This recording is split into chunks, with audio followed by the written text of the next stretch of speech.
Lord's of Salem 1696 की कहानी है। कहानी शुरू होती है और हम देखते हैं एक आदमी को जो कि अपनी डायरी में 7 विचेस के बारे में लिख रहा होता है जो सेलम के जंगलों में शैतान की पूजा करती हैं। वो इस बात का इरादा करता है कि वो उन सबको मार देगा। वो 7 विचेस वहाँ पर एक रिचुअल कर रही होती हैं जिसका मकसद ये होता है कि सेलम की औरतों के अंदर से शैतान पैदा हो सके। उन 7 रिचुअल्स में सबसे बड़ी रिचुअल का नाम था मार्गरेट मॉर्गन। उसके बाद हम देखते हैं मंडे का दिन होता है और हमें एक लड़की दिखाई जाती है जिसका नाम हेडी होता है। वो एक रेडियो चैनल की होस्ट होती है। वो एक अपार्टमेंट में किराए पर रह रही होती है। वो न्यूज़पेपर रिसीव करने अपने रूम से बाहर आती है। उसे ऐसा महसूस होता है जैसे रूम नंबर 5 में कोई है, जबकि रूम नंबर 5 काफी टाइम से खाली था। इसलिए वो पूछती है कि वहाँ पर कोई नया किराएदार आया है। उसे इसका कोई रिस्पॉन्स नहीं मिलता और दरवाजा बंद हो जाता है। फिर हेडी अपने कुत्ते को घुमाने लेकर जाती है और वो मालिक मकान लेसी से उस किराएदार के बारे में पूछती है। इसके जवाब में वो कहती है कि मैंने वहाँ पर कोई किराएदार नहीं रखा। हेडी कहती है मैंने 5 मिनट पहले ही किसी को वहाँ पर देखा है।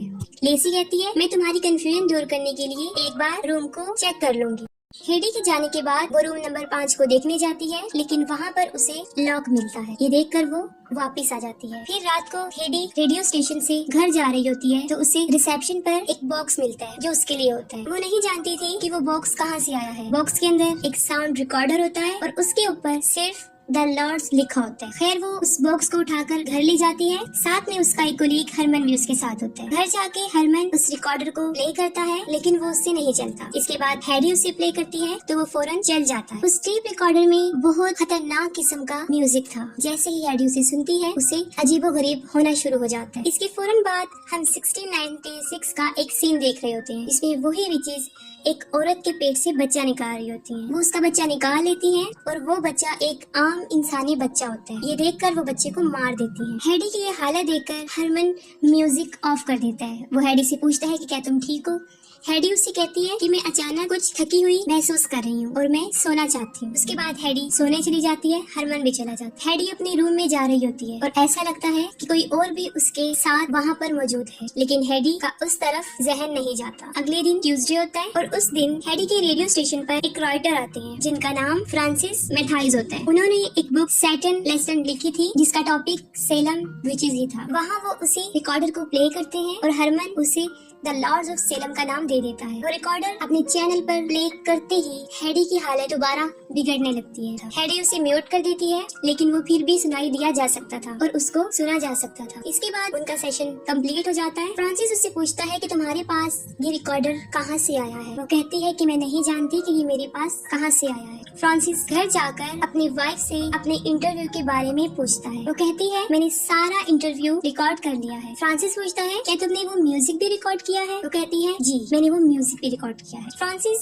पहले द लॉर्ड्स ऑफ सेलम नाम सुन चुका था लेकिन उसे कुछ याद नहीं आ रहा था। हेडी अपने घर पहुंच जाती है। अपने रूम की तरफ जा रही होती है तो लेसी उसे बुला लेती है और अपनी सिस्टर से मिलवाती है, सोनी और मेगन। वो हेडी को अपने पास बिठाने के लिए बुलाती है लेकिन हेडी के डॉग को भूख लगी थी इसलिए वो पहले अपने रूम में जाती है। जैसे ही हेडी अपने डॉग को खाना दे रही होती है फिर एक औरत उसके पीछे काफी देर तक खड़ी रहती है लेकिन हेडी को पता नहीं चलता। फिर वो नीचे उन लोगों के पास आ जाती है और वहाँ पर उसे पता चलता है कि मेगन हाथ पढ़ सकती है। फिर वो उसे अपना हाथ दिखाती है। मेगन उसे कहती है कि तुम्हें अपने दिमाग को कंट्रोल रखना चाहिए और आहिस्ता आहिस्ता वो उससे काफी अजीब तरीके से बात करना शुरू कर देती है। वो हेडी से बदतमीजी करती है जो हेडी को पसंद नहीं आती और वो वहाँ से उठकर चली जाती। आधी रात को हेडी अपनी डॉग की आवाज सुनती है और वो उसको देखने जाती है। वो देखती है कि उसका डॉग रूम नंबर 5 के दरवाजे पर खड़ा है। वो उसे वहाँ से लेकर चली जाती है और रूम नंबर 5 का डोर खुद ब खुद खुल जाता है। हेडी उसके अंदर चली जाती है और दरवाजा खुद ब खुद बंद हो जाता है। अंदर क्रॉस का एक निशान नजर आता है। हेडी देखकर उसे हिप्नोटाइज हो जाती है और ठीक उसी वक्त उसके पीछे कोई बड़ी भयानक चीज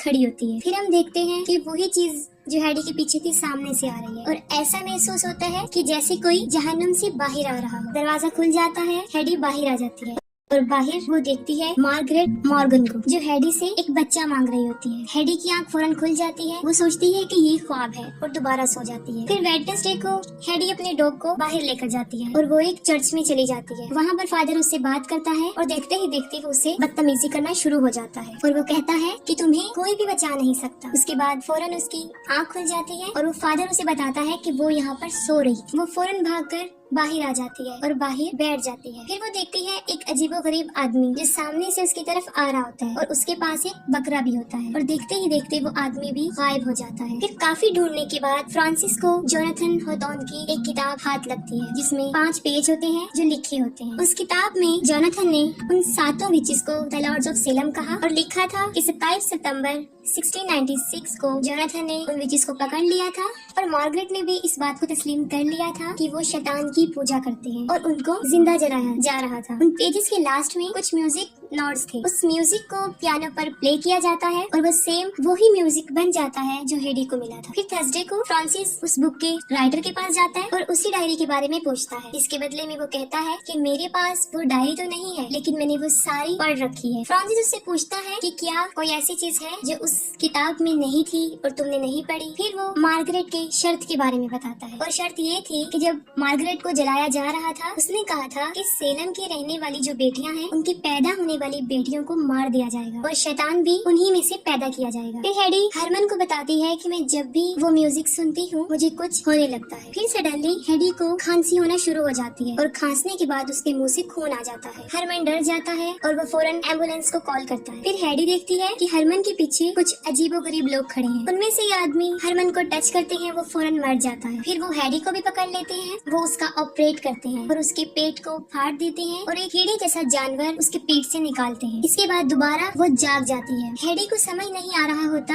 कि ये सब कुछ क्या है, क्या सही है क्या गलत है। उसकी मेंटल एबिलिटीज भी बुरी तरह डिस्टर्ब हो रही थी और वो इन सब से बचने के लिए ड्रग्स लेना शुरू कर देती है। फ्राइडे वाले दिन वो ड्रग्स ले रही होती है तो अचानक से उसके दरवाजे पर नॉक होती है। वो देखने जाती है तो वहाँ पर वो तीनों बहनें खड़ी होती हैं। वो उन्हें अंदर बुला लेती है। दूसरी तरफ फ्रांसिस हेडी के बारे में रिसर्च कर रहा होता है जहाँ पर उसे पता चलता है कि हेडी का असल नाम एडिलहेड एलिजाबेथ है। थोड़े रिसर्च के बाद उसे पता चलता है कि वो भी जोनाथन के उस शर्त में आई हुई एक लड़की। वो फौरन हेडी को कॉल करता है जो फोन मेगन उठाती है और कहती है कि रॉन्ग नंबर है और फोन बंद कर देती है। हेडी बेहोश होती है और वो तीनों बहनें हेडी को रूम नंबर 5 में ले जा रही होती हैं। लेसी रूम नंबर 5 के डोर पर वही निशान बनाती है जो उन विचेस के फेस पर बना हुआ था। इसके अलावा वो सिंबल रिकॉर्डर पर भी बना हुआ था और इवन के जोनाथन की डायरी पर भी। डोर के करीब आकर वो तीनों शैतान से प्रेयर करती हैं और फौरन दरवाजा खुल जाता है और वो हेडी को अंदर भेज देती है और रूम के अंदर का हिस्सा दिखाया जाता है जो पहले जैसा तो बिल्कुल भी नहीं था, लेकिन अब वो एक महल था और उसके बिल्कुल सामने एक अजीबोगरीब क्रिएचर खड़ी थी। हेडी आहिस्ता आहिस्ता उसकी तरफ बढ़ रही होती है और उसका चेहरा बिल्कुल बदल चुका होता है, यहाँ तक कि उसकी माथे पर वही निशान बन जाता है जो उन विचेस का होता है। हेडी उस क्रीचर के पास आती है, उसके अंदर से 2 टेंटिकल निकलते हैं और हेडी फौरन उन्हें पकड़ लेती है। इसके बाद दरवाजा खुल जाता है और हेडी बिल्कुल नॉर्मल हालत में बाहर आ जाती है। हेडी को देखकर वो तीनों काफी खुश होती हैं और हेडी को उसके रूम में सुला देती हैं। लेकिन अजीब बात ये थी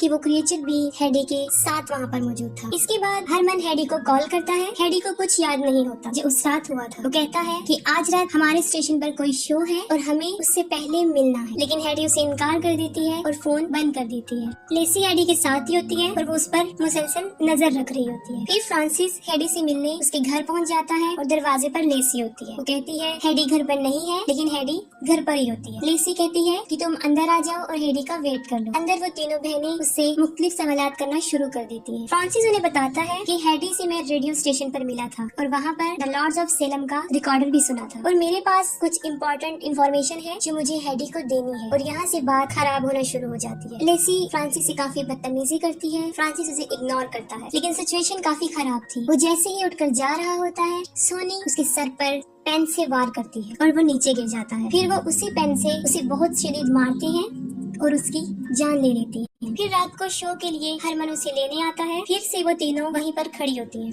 उसे भी वो रोक लेती हैं, लेकिन हरमन वहाँ पर आता जाता रहता था। वो नहीं रुकता और सीधा उसके रूम की तरफ चला जाता है। वो हेडी के रूम की तरफ आता है, दरवाजे को नॉक करता है और लेसी वहाँ पर पहुँच जाती है। लेसी के कुछ करने से पहले हेडी फौरन वहाँ पर आ जाती है और वो हेडी को कहती है कि तुम हरमन को कहो कि वो तुम्हारा बाहर वेट करे, और हेडी वही करती है। हरमन को ताज्जुब होता है। वो हेडी से पूछता है, लेकिन वो कुछ कहे बगैर दरवाजा बंद कर देती है। फिर वो दोनों हॉल में चले जाते हैं और हेडी अकेली रूम में दाखिल हो जाती है और उसका डोर बंद हो जाता है। हरमन बाहर ही होता है और स्टेज पर हमें एक बार फिर वो तीनों बहनें नजर आती है। वो दरअसल शैतान से प्रेयर कर रही होती हैं। उनके साथ ही वो सातों विचेस उनके पीछे आ जाती हैं। फिर वहाँ पर वही म्यूजिक प्ले किया जाता है और जितने भी ऑडियंस वहाँ पर बैठे होते हैं वो सब स्टेज की तरफ आ जाते हैं और हैडी एक अजीबोगरीब दुनिया में होती है। वो सातों विचेस वहाँ पर मौजूद होती हैं, हैडी को पकड़ लेती हैं और उसे लिटाकर फिर अजीब सा रिचुअल कर रही होती हैं। इसके बाद हैडी का बच्चा होता है और वो एक शैतान होता है। ये देखकर वो सारी विचेस खुश हो जाती हैं और हैडी की मौत हो जाती है। लेकिन हमें दोबारा हैडी दिखाई जाती है, लेकिन अब वो गॉडेस की फेस में होती है, एक देवी जो कि बहुत सी औरतों की लाशों पर खड़ी होती है। उसके बाद न्यूज आती है तकरीबन 32 औरतें मर चुकी। वहाँ पर उन सबकी डेड बॉडीज मौजूद होती हैं, लेकिन वहाँ पर हैडी की नहीं मिलती, वो गायब होती है। और यहाँ पर मार्गरेट का जो ट्रायल था वो पूरा हो जाता है, यानी शैतान भी पैदा हो जाता है और सेलम की बेटियों की मौत हो जाती है। वो गॉडेस इसलिए बनी थी क्योंकि उसने एक शैतान को पैदा किया था और अब वो सारी विचेस की तरह बन चुकी है और सब लोग उसकी भी पूजा करेंगे और मूवी एंड हो जाती है।